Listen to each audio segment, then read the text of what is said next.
Ini merupakan video pasukan Inggris dan pasukan Kenil Nika Belanda menggempur pejuang Indonesia di Jakarta pada awal Indonesia merdeka. Ketika pasukan Inggris sekutu mendarat di Tanjung Priuk, pemerintah Republik Indonesia telah menyatakan siap membantu tugas-tugas melucuti persenjataan para prajurit Jepang, juga memulangkan para prajurit Jepang, serta internirang dan tahanan militer Jepang ke negeri asalnya. Tampak petugas Angkatan Laut Inggris, Wakil Asisten Propos Marsekal, berkunjung ke kamp tahanan perang nomor 1 di Jakarta. Ini adalah 2 prajurit TKR yang mendampingi pasukan Inggris. Namun, Jakarta pada awal Indonesia merdeka adalah kota yang mencekam. Semangat kemerdekaan dan kebencian pada penjajah dari para pemuda yang bergabung dalam laskar-laskar rakyat telah memantik kekacauan. Markas-markas Jepang diserbu dan dilucuti senjatanya untuk membela diri dari isu ambisi Belanda yang ingin menjajah Indonesia kembali.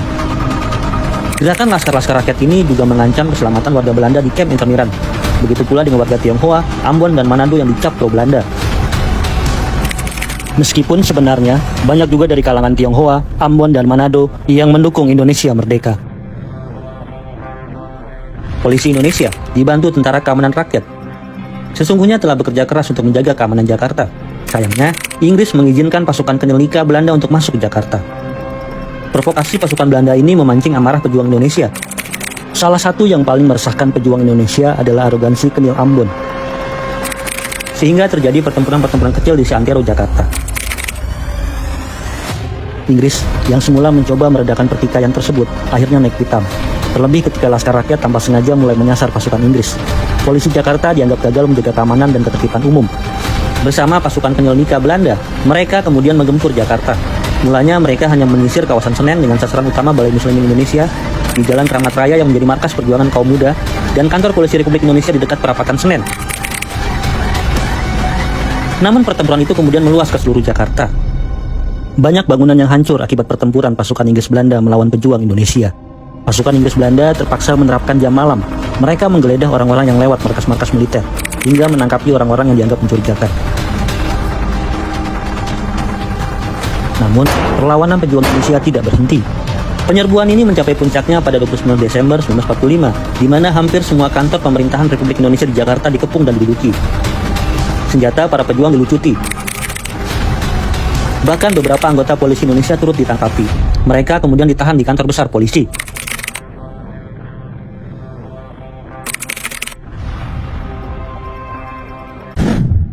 Ketika pasukan sekutu mendarat di Tanjung Priuk dengan membawa pasukan Nika yang kebanyakan terdiri atas Kenil Ambon, pejuang Indonesia sudah waspada. Pasalnya, muncul desas-desus bahwa Belanda masih menganggap Indonesia belum merdeka. Belanda mengklaim Indonesia masih Hindia Belanda, wilayah jajahannya yang selama 3,5 tahun dirampas oleh Jepang. Ketegangan ini menjadi-jadi sehubungan dengan provokasi pasukan Nika untuk memancing para pejuang Indonesia. Pasukan Nika mulai beraksi dengan mengibarkan bendera Belanda untuk menunjukkan bahwa kekuasaan Belanda di Indonesia sudah dikembalikan. Dengan kendaraan jeep dan truk, serdadu-serdadu Nika melakukan konvoi keliling Jakarta sambil melepaskan tembakan ke udara.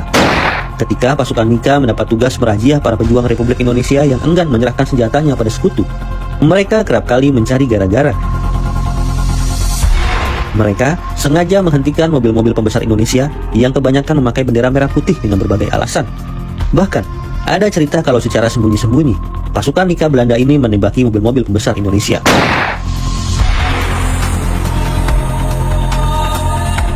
Tindakan pasukan Nika sukses memancing emosi para pejuang RI. Mereka yang tergabung dalam Tentara Keamanan Rakyat dan polisi masih bisa bersabar. Namun tidak demikian dengan para pemuda dan laskar rakyat. Mereka kerap bentrok dengan pasukan Nika. Dan akhirnya dengan pasukan Inggris yang dicap mendukung Belanda. Apalagi setelah meletus pertempuran di Surabaya.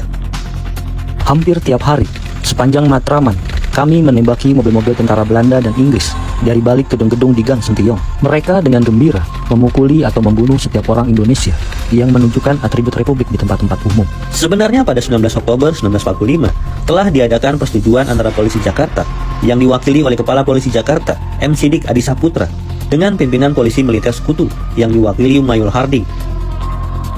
Inti persetujuan itu adalah kesepakatan tentang kewenangan polisi Jakarta di dalam tugasnya mengamankan kota Jakarta. Namun, ternyata kesepakatan ini tidak ditepati. Terbukti, banyak insiden dilakukan oleh Nika yang menuai reaksi keras dari pejuang Indonesia. Akhirnya, pada 17-19 November 1945, pasukan Inggris dan pasukan Nika Belanda mengerahkan tank-tank dan mobil berlapis baja menangkapi para pejuang yang berpusat di Balai Muslimin dan kantor polisi di perapatan. Pertempuran itu kemudian meluas ke seluruh Jakarta, terutama Petamburan, Jalan Hotel Des Indis, Senen, Jatinegara, Tanah Abang, Raden Saleh, Cikini, Kebon Sirih, Petojo, dan lainnya. Penyerbuan ini mencapai puncaknya pada 29 Desember 1945, di mana hampir semua kantor pemerintahan Republik Indonesia di Jakarta dikepung dan diduduki. Senjata para pejuang kemudian dilucuti, bahkan beberapa anggota polisi Indonesia turut ditangkapi, termasuk Kepala Kepolisian Negara R.S. Sukarno bersama ajudannya Ibda Subianto. Polisi Republik Indonesia wilayah Jakarta kemudian dibubarkan secara paksa. Dengan bantuan tentara sekutu Inggris, dalam waktu singkat, Belanda berhasil memperkuat kedudukannya di Jakarta. Daerah-daerah yang telah dikuasai Inggris secara berangsur-angsur dialihkan ke tangan Belanda, sehingga polisi tentara Belanda di Jakarta semakin kuat saja. Sebaliknya, pemerintah RI semakin terjepit. Tidak henti di sana, teror demi teror juga dilakukan pasukan Nika dan antek-anteknya. Terjadi upaya penculikan dan pembunuhan beberapa tokoh nasional. Perdana Menteri Sultan Syahrir sempat dikejar sekelompok bersenjata dan nyaris dibunuh. Menteri Keamanan Rakyat Amir Sarifuddin nyaris terkena sasaran tembak pada suatu perjalanan menuju rumah Bung Karno. Kali lain, Muhammad Rum tertembak di bagian paha kirinya. Dan jangan juga lupakan Otto Iskandar Dinata yang difitnah sebagai mata-mata Nika. Bahkan, Soekarno pun sempat mendapat beberapa kali ancaman dan teror mengerikan. Menyikapi situasi ini, Sultan Hamengkubuwono IX menyarankan agar ibu kota RI dipindahkan sementara ke Yogyakarta. Saran Sultan Hamengkubuwono IX bukan komedi omong. Pengaruh Sultan memang sangat kuat di Yogyakarta. Bahkan, Belanda pun sungkan. Hijrahnya para tokoh Republik ini dilaksanakan secara diam-diam menggunakan kereta.